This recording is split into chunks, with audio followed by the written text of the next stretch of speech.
اعوذ باللہ من الشیطان الرجیم، بسم اللہ الرحمن الرحیم وبہ نستعین، وصلی اللہ علی محمد وآل الطیبین الطاہرین ولعنۃ اللہ علی اعدائہم اجمعین من الآن الی قیام یوم الدین۔ فقد قال اللہ الحکیم فی کتاب المبین وہو اصدق القائلین، بسم اللہ الرحمن الرحیم۔ قل لا اسألکم علیہ اجرا الا المودۃ فی القربہ۔ خداوند متعال کا لاکھ لاکھ شکر ہے کہ انہوں نے ہمیں یہ موقع فراہم کیا کہ ہم سیرت رسول کے کچھ دروس آپ کی خدمت میں پیش کر سکیں، لیکن مطالب بہت زیادہ ہے، میٹر بہت زیادہ ہے اور وقت بہت کم ہے، تو کوشش کی حد تک کوشش کر سکتے ہیں، اس سے زیادہ کچھ نہیں کیا جا سکتا کہ جتنا زیادہ سے زیادہ میٹر آپ کی خدمت میں پیش کیا جائے۔ تو آج سیرت جناب امیر المؤمنین علیہ الصلوۃ والسلام بیان کی جا رہی ہے۔ اس میں مبارک علی ہے، حیدر ہے، الیہ ہے، لقب مرتضیٰ امیر المؤمنین، کنیت ابو الائمہ، والد ماجد جناب عمران یا جناب ابو طالب علیہ الصلوۃ والسلام کی ذات، والدہ ماجدہ جناب فاطمہ بنت اسد سلام اللہ علیہا۔ ولادت ہو رہی ہے 13 رجب 30 عام الفیل بروز جمعہ، مقام خانہ کعبہ۔ ازواج مطہرہ میں ایک نام ملتا ہے جناب سیدہ کا، جناب ام البنین کا، اور دوسرے نام بھی ہے۔ اولاد میں امام حسن علیہ السلام، امام حسین علیہ السلام، جناب محسن، جناب زینب، جناب ام کلثوم، جناب عباس، جناب محمد ابن حنفیہ، اور دوسرے بھی نام ملتے ہیں۔ شہادت واقع ہو رہی ہے 21 رمضان المبارک 40 ہجری کو، عمر مبارک ہے 63 سال، اور قبر مطہر بنی گئی نجف اشرف نے۔ اب امیر المؤمنین کے ہسٹری کے 4 ادوار ہیں، ان میں سے اگر ایک دور بھی اٹھایا جائے تو اس کے لیے نہ جانے کتنا وقت چاہیے۔ بہرحال پہلا دور ہے ہجرت سے پہلے کا دور، جو 23 سال کا عرصہ ہے۔ دوسرا دور ہے ہجرت کے بعد سے لے کر کے وفات ختمی مرتبت تک، اور تیسرا دور ہے آغاز وفات ختمی مرتبت سے لے کر کے حضرت عثمان کے قتل تک، اور اس کے بعد چوتھا دور آتا ہے حضرت عثمان کے قتل کے بعد امیر المؤمنین کی شہادت تک۔ اب ان ادوار کو اگر ایک ایک کر کے اٹھایا جائے تو بھی بہت وقت چاہیے، بہت سارا میٹر ہم چھوڑتے ہوئے آگے بڑھتے ہیں کہ امیر المؤمنین کی ذات وہ ذات ہے کہ جن کا احسان اتنا احسان ہے، لیکن ان کے ساتھ احسان فراموشی کی گئی۔ بہرحال جناب ابو طالب جو امیر المؤمنین کے والد ہیں، یہ ارشاد فرماتے ہیں کہ میرے گھر میں جب یہ میرے پاس ختمی مرتبت موجود تھے تو میں کسی کو اجازت نہیں دیتا تھا کہ وہ دسترخوان سے کوئی لقمہ پہلے کھا لیں۔ تاریخ یعقوب بھی یہ لکھتی ہے کہ ختمی مرتبت جب تک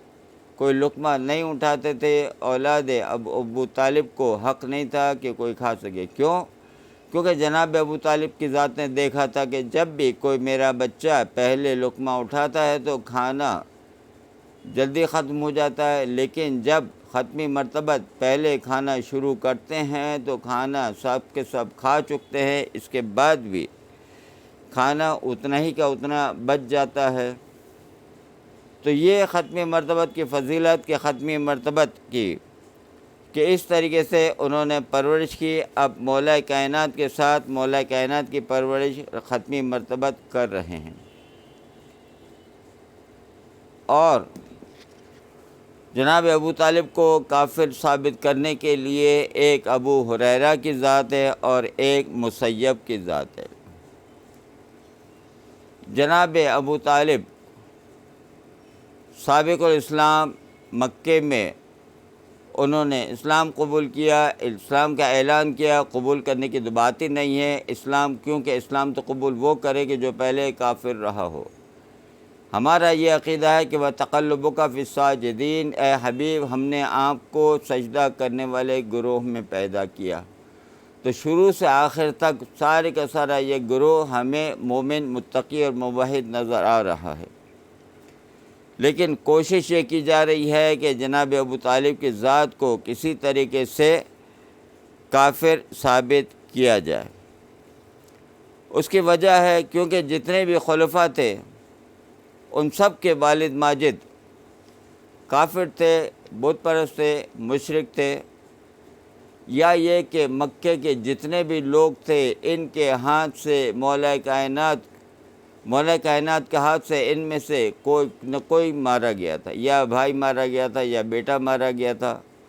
یا باپ مارا گیا تھا۔ تو ہر خاندان میں دشمنی چلی آ رہی تھی، لیکن اگر یہ ابو طالب کے والد بزرگوار نہ ہوتے تو پھر کفار قریش کو اور دوسرے مسلمانوں کو ان سے کوئی لینا دینا نہ ہوتا۔ جبکہ ابو ہریرہ کب اسلام لا رہے ہیں؟ جب ختمی مرتبت کی رحلت کو ابھی 3 سال رہ گئے ہیں تب یہ اسلام لا رہے ہیں، اور ان کی روایت کو نقل کیا جا رہا ہے کہ جن سے جناب ابو طالب کے کفر کو ثابت کیا جا رہا ہے۔ اور دوسری ایک اور ہستی ہے مسیب کی، کہ ان کا بھی دور دور تک پتہ نہیں تھا، اور ان کی حدیث کی وجہ سے، ان کی روایت کی وجہ سے جناب ابو طالب کو کافر ثابت کرنے کی کوشش کی جا رہی ہے۔ جبکہ 8ویں امام ارشاد فرماتے ہیں کہ جس نے ان کے کفر کا اظہار کیا بلکہ کفر کا شائبہ بھی کیا، وہ ہمارے تمام ائمہ جناب ان کے اوپر متفق ہے کہ ان سے ہمارا کوئی تعلق نہیں ہے۔ اب جناب ابو طالب اپنا ایمان چھپائے ہوئے تھے، اور چوتھے امام کے الفاظ ہیں کہ کتنے تعجب کی بات ہے کہ رسول خدا صلی اللہ علیہ وآلہ وسلم حکم دے رہے ہیں کہ تم مومن مرد و زن اور مومن عورتیں کافروں سے نکاح نہ کرو، جبکہ ختمی مرتبت کے سامنے جناب ابو طالب اور جناب فاطمہ بنت اسد موجود تھے اور 10 سال تک ساتھ رہے، لیکن جناب ابو طالب کو کافر، آتش جہنمی اور یہ سب کچھ ثابت کرنے کی کوشش کی جا رہی ہے۔ جبکہ ابو لہب کہ جو تبت یدا ابی لہب کا مصداق ہے، قرآن کی روح سے جہنم کے سب سے آخری درجے میں موجود ہے، اس کو جہنم سے چھٹکارا دیا جا رہا ہے، بلکہ یہ جہنم میں رہتے ہوئے وہاں کے فرسٹ کلاس درجے میں ہے۔ کس طریقے سے کہ جب ختمی مرتبت کی ولادت ہوئی تو اس نے اپنی ایک کنیز صوبیہ کو کہا کہ تم محمد کو دودھ پلاؤ، اور اس کو کنیز کو آزاد کر دیا، اور جس انگلی سے اشارہ کیا تھا جب یہ جہنم میں گیا یا جائے گا تو پھر اس کی اس انگلی سے جہنم کے اندر حوض کوثر یا ٹھنڈے میٹھے پانی کی چشمہ جاری ہوگا جس سے وہ سیراب ہوگا،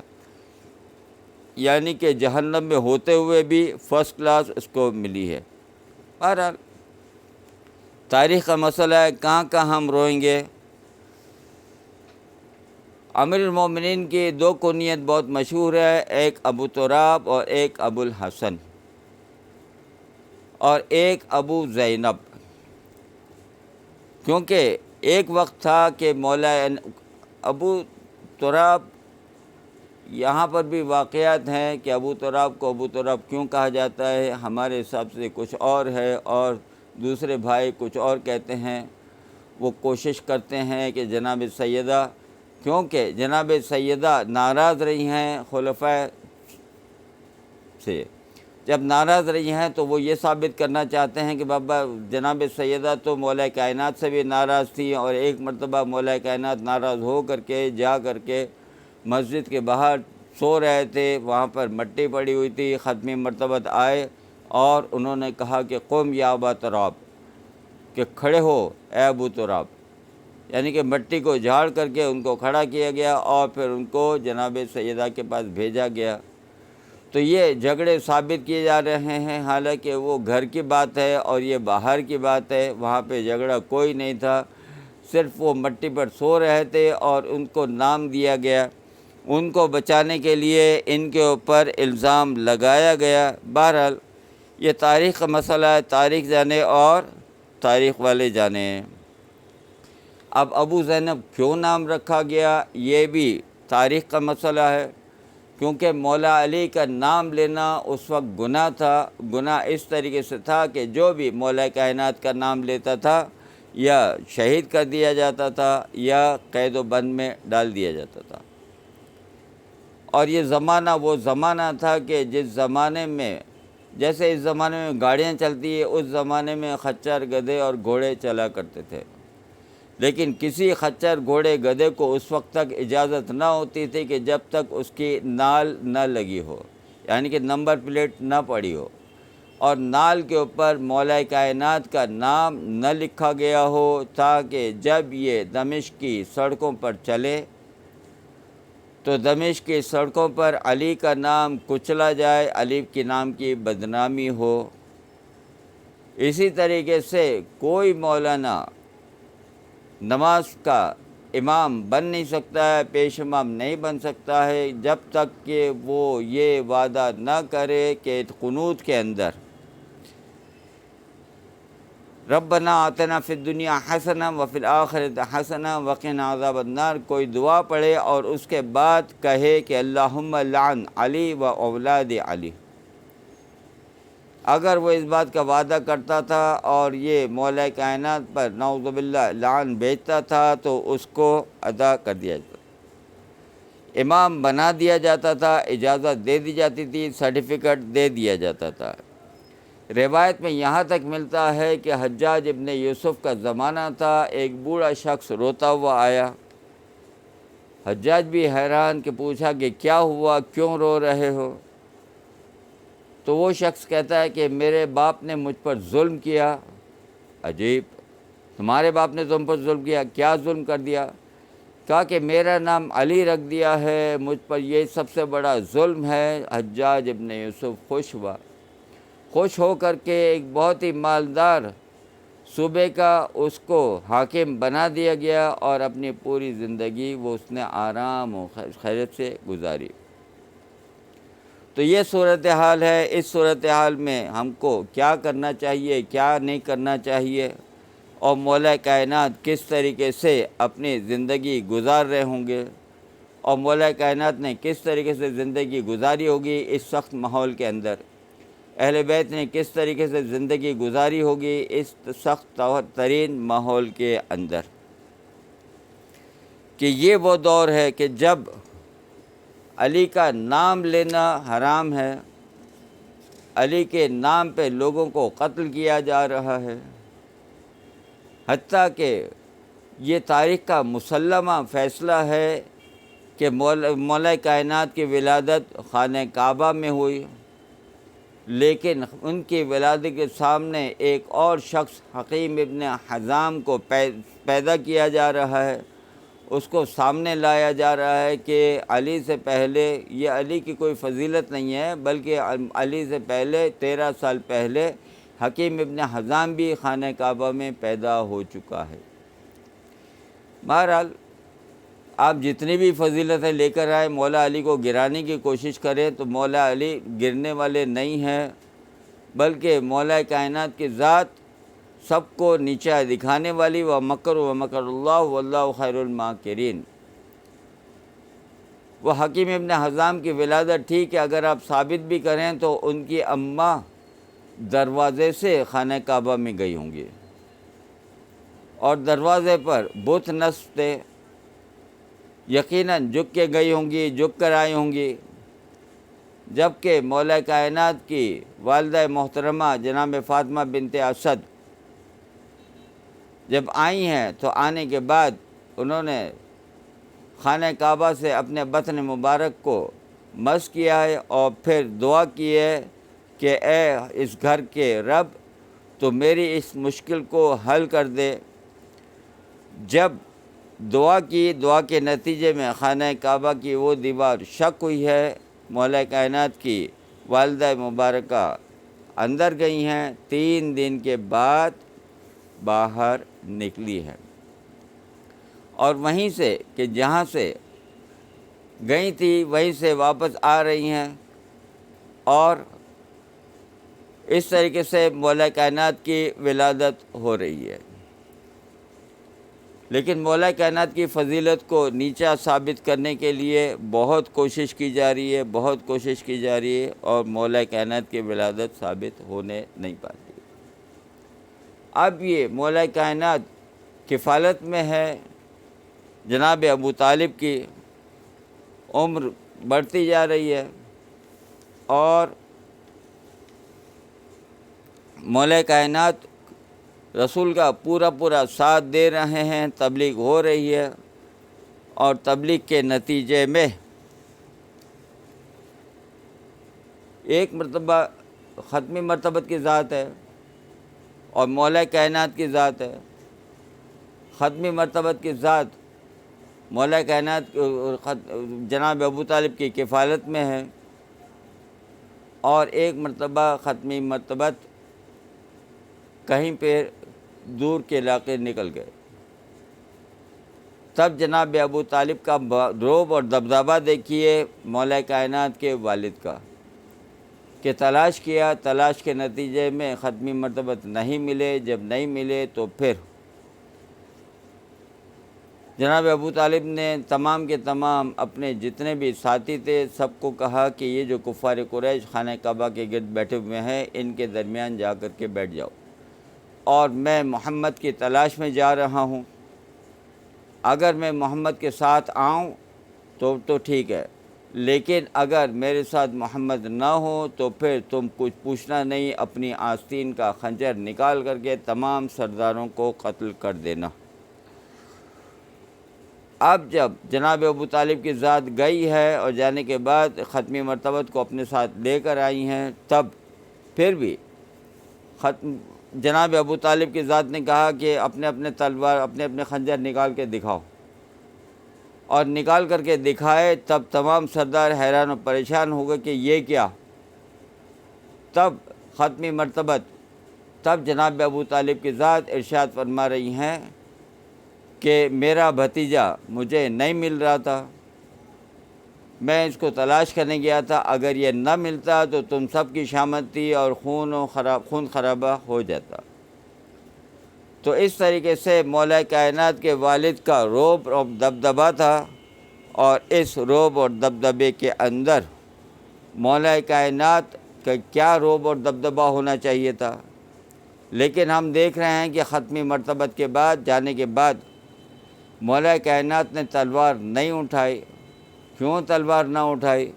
تو تلوار نہ اٹھانے کی وجہ تھی کہ ختمی مرتبت